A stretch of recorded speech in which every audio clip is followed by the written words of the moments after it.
परीक्षित के जन्म की कथा। महाभारत। द्रौपदी हरण। महाभारत। द्रौपदी को जब समाचार मिला कि उसके 5 पुत्रों की हत्या अश्वत्थामा ने कर दी है, तब उसने आमरण अनशन कर लिया और कहा कि वह अनशन तभी तोड़ेगी जब अश्वत्थामा के मस्तक पर सदैव बनी रहने वाली मणि उसे प्राप्त होगी।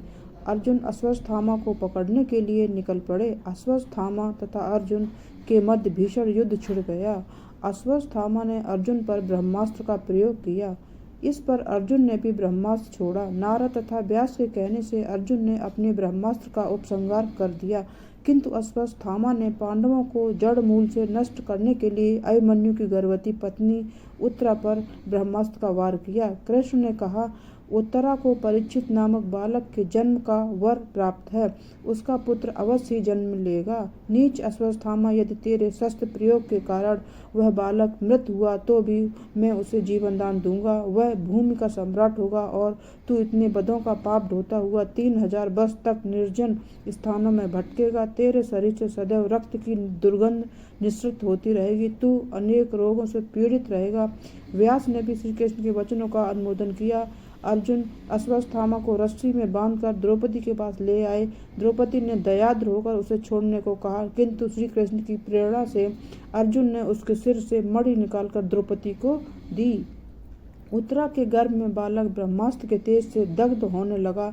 तब श्री कृष्ण ने सूक्ष्म रूप से उत्तरा के गर्भ में प्रवेश किया। उनका वह ज्योतिर्मय सूक्ष्म शरीर अंगूठे के आकार का था। वे चारों भुजाओं में शंख, चक्र, गदा, पद्म धारण किए हुए थे। कानों में कुंडल तथा आंखों में रक्तवर्ण थी। हाथ में जलती हुई गदा लेकर उस गर्भवत स्थित बालक के चारों ओर घुमाते थे। जिस प्रकार सूर्यदेव अंधकार को हटा देते हैं, उसी प्रकार वह गदा अश्वत्थामा के छोड़े हुए ब्रह्मास्त्र की अग्नि को शांत करती थी। गर्भ स्थित वह बालक उस ज्योतिर्मय शक्ति को अपने चारों ओर घूमते हुए देखता था। वह सोचने लगता कि यह कौन है और कहां से आया है।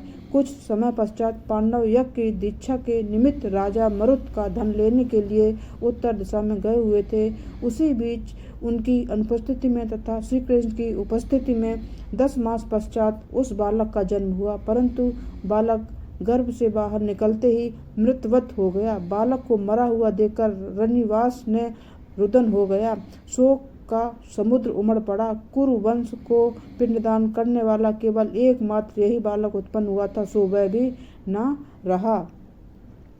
द्रौपदी, कुंती, द्रौपदी, सुभद्रा आदि सभी महान शोक सागर में डूबकर आंसू बहाने लगीं। उत्तरा के गर्भ से मृत बालक के जन्म का समाचार सुनकर श्री कृष्ण तुरंत ही सात्विक को साथ लेकर अंतःपुर पहुँचे। वहाँ रनिवास में करुण क्रंदन को सुनकर उनका हृदय भर आया।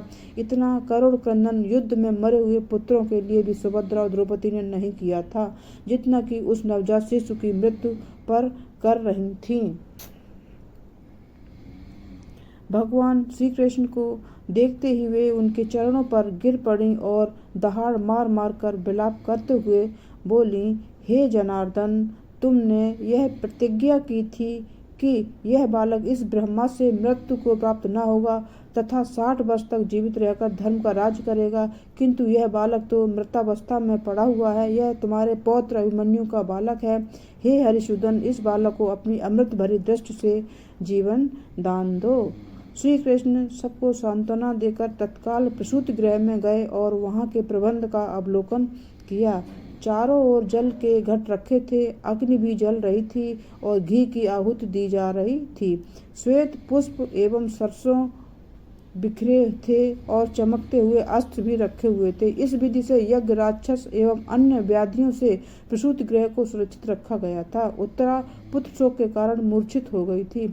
उसी समय में द्रौपदी आदि रानियां वहां आकर कहने लगी, हे कल्याणी, तुम्हारे सामने जगत के जीवनदाता साक्षात भगवान श्री कृष्णचंद्र तुम्हारे ससुर खड़े हैं, चेतन हो जाओ। श्री कृष्ण ने कहा, पुत्री, शोक न करो, तुम्हारा यह पुत्र अभी जीवित होता है। मैंने जीवन में कभी झूठ नहीं बोला है।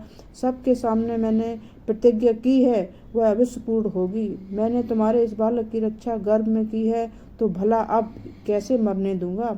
इतना कहकर श्री कृष्ण ने उस बालक पर अपनी अमृतमयी दृष्टि डाली और बोले, यदि मैंने कभी झूठ नहीं बोला है, सदा ब्रह्मचर्य व्रत का नियम से पालन किया है, युद्ध में कभी पीठ नहीं दिखाई है, मैंने कभी भूल से भी अधर्म नहीं किया है, तो अभिमन्यु का यह मृत बालक जीवित हो जाए।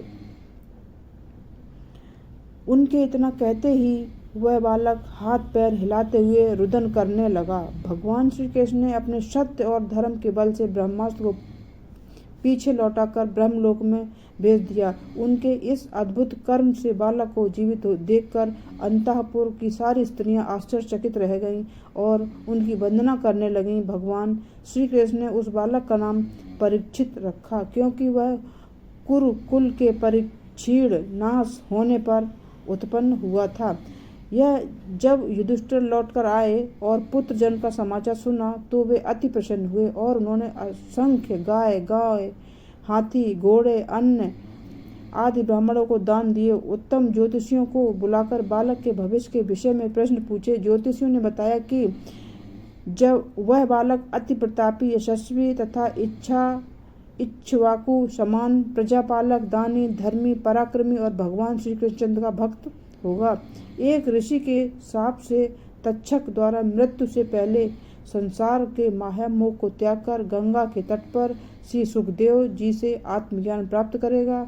धर्मराज युधिष्ठिर ज्योतिषियों के द्वारा बताए गए भविष्य फल को सुनकर प्रसन्न हुए और उन्हें यथोचित दक्षिणा देकर विदा किया। वह बालक शुक्ल पक्ष के चंद्रमा के समान दिन प्रतिदिन बढ़ने लगा।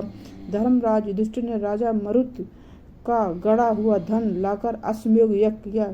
श्री कृष्ण की देख रेख में यज्ञ निर्विघ्न संपन्न हो गया। सभी कार्य पूर्ण हो जाने पर श्री कृष्ण भी द्वारका लौट गए। धन्यवाद।